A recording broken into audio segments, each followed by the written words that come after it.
Isang 37 former rebels sa lalawigan ng Sultan Kudarat nakatanggap ng livelihood settlement grant at cash assistance sa DSWD. Team Takurong, kampiyon sa 2nd Governor Dato Pax alias Mangunan Dato Kalimutan Basketball Tournament. Mga nanalo sa Barangay at Sangguniang Kabataan Election 2023 sa lungsod ng Takurong, nanumpa na. Yan ang ulo ng mga balita sa pagbabalik ng Sultan Kudarat Headline.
Magandang araw, lalawigan ng Sultan Kudarat.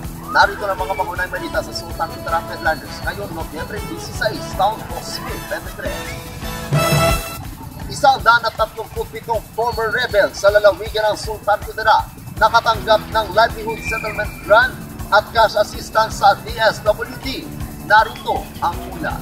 Tumanggap ng Livelihood Settlement Grant o LSG at cash assistance ang nasa kabuuang 137 na former rebels mula sa pamahalaan ng Sultan Kudarat at sa ilalim ng Sustainable Livelihood Program o SLP ng Department of Social Welfare and Development o DSWD, Field Office 12. Dito lamang ika-15 ng Nobyembre kasalukuyang taon. Pinangunahan nito ni Honorable Dato Pax Ali Sangki Mangunan Dato, Gobernador ng lalawigan ng Sultan Kudarat. Katuwang ang ilang pangsangay ng pamahalaan gaya ng Sultan Kudarat Police Provincial Office, 603rd Infantry Brigade, 6th Infantry Division, Philippine Army at DSWD-12. Sa pamamagitan ng SLP, ipinagkaloob sa nasabing bilang ng mga returnee na ang halagang 20,000 pesos bawat isa na umabot sa 2,740,000 pesos ang kabuuang naipamahagi para sa pagsisimula ng kanilang pangkabuhayan. Batay sa datos ng sangay, 23 na former rebels mula sa Sultan Kudarat PPO, 5 former rebels na nasa kustodiya ng RMFP-12, hanggang 109 na former rebels na hawak naman ng 7th IP, 37th IP at 57th IP ng Philippine Army ang napamahigaan ng tulong ng pangkabuhayan.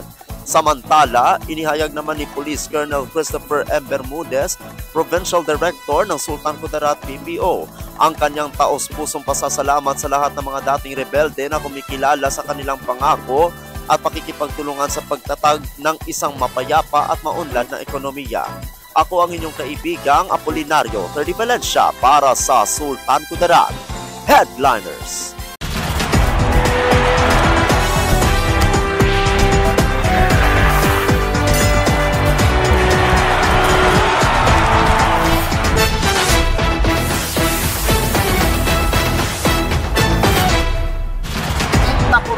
Kampiyon sa 2nd Governor Dato Pax alias Mangunan Dato Kalimutan Basketball Tournament. Narito ang ulat. Pinakita ng Team Takurong ang bagsik nito sa basketball court kahapon matapos pataubin nito ang Team Isulan sa 2nd Governor Dato Pax alias Mangunan Dato Kalimutan Basketball Tournament. Naging mas mainit pa rin ang laro ng dalawang koponan dahil hindi nagkalayo ang score nito mula sa first quarter hanggang matapos ang laban na kung saan muling nabawi ng Team Takurong ang kampyonato nang matalo ito ng Team Isulan noong nakaraang taon. Sa final score na 69-55, lamang ang Team Takurong ng 14 na puntos. Sa Mythical 5 naman, tinanghal si Magbanwa ng Team Tacorong na Best Center. Best Point Guard naman si Macmod ng Team Isulan. Best Shooting Guard naman si Rodriguez ng Team Esperanza. Best Small Forward naman si Defensor ng Team Isulan. Best Power Forward naman si Diamante ng Team Panimba. At naging Most Valuable Player o MVP si Sherwin Parenas ng Team Tacorong. Dumalo naman si Sultan Kudarat Governor Dato Pax Ali S. Mangudadato sa laro na kung saan siya na rin ang nag-abot ng mga papremyo sa mga nanalo. Bukod sa tropeyo, nag-uwi rin ng Team Tacorong ng 200,000 pesos na perang gantimpala. Malaki naman ang pasasalamat ng Team Tacorong sa suporta na ibinigay ni Mayor Joseph George L. Lechoncito, MD-DPA, at maging kay City Sports Head Jordan Kahandi. Ang Team Tacorong ay nasa ilalim ni Coach Victor Prospero, John Mark Medel bilang assistant coach, at Haron Calido bilang statistician, kabilang din ang team official na sina Honorable Harvey Legas, Edwin Nasito at Yul Columbres. Ang second Governor Dato Pax Ali S. Mangudadato Kalimudan Basketball Tournament ay bahagi ng ika-25 Kalimudan Festival at ika-50 founding anniversary ng lalawigan ng Sultan Kudarat. Ako ang inyong kaibigang Apolinario Freddy Valencia para sa Sultan Kudarat Headliners. Para sa uling balita, mga nanalo sa Barangay at Sangguniang Kabataan Election 2023 sa lungsod ng Tacorong, nanumpa na. Narito ang ulat. Matapos ang 3 taong pagpaliban mula noong taong 2018, natuloy na rin ang halalan ng Barangay at Sangguniang Kabataan noong ika-30 ng Oktubre kasalukuyang taon sa buong bansa. Sa lungsod ng Tacorong, naging matagumpay ang naganap na halalan. Bago pa man nila gampanan ang kanilang mga bagong tungkulin, ang mga bagong halal na mga pinuno ng Barangay at Sangguniang Kabataan na mula sa lahat ng 20 barangay ng lungsod ay nanumpa sa kanilang tungkulin sa ceremonial oath-taking ngayong hapon. Ika-16 ng Nobyembre kasalukuyang taon sa Tacorong City Cultural and Sports Center.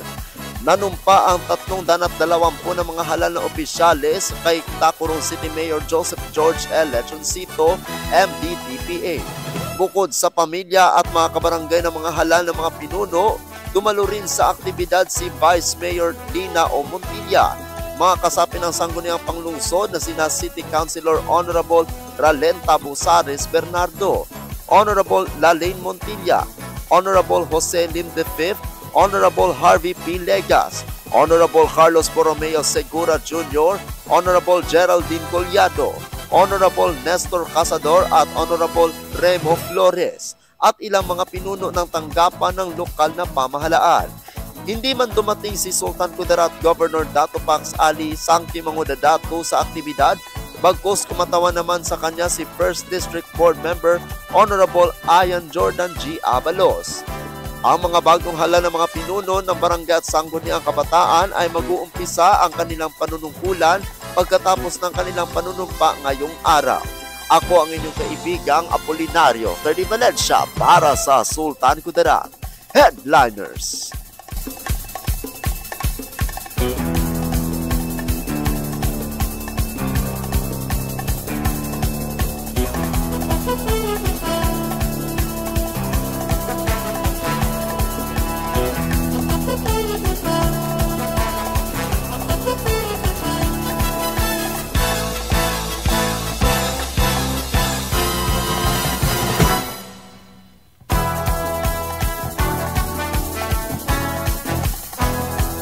At yan ang kabuuan mga balita sa araw nito.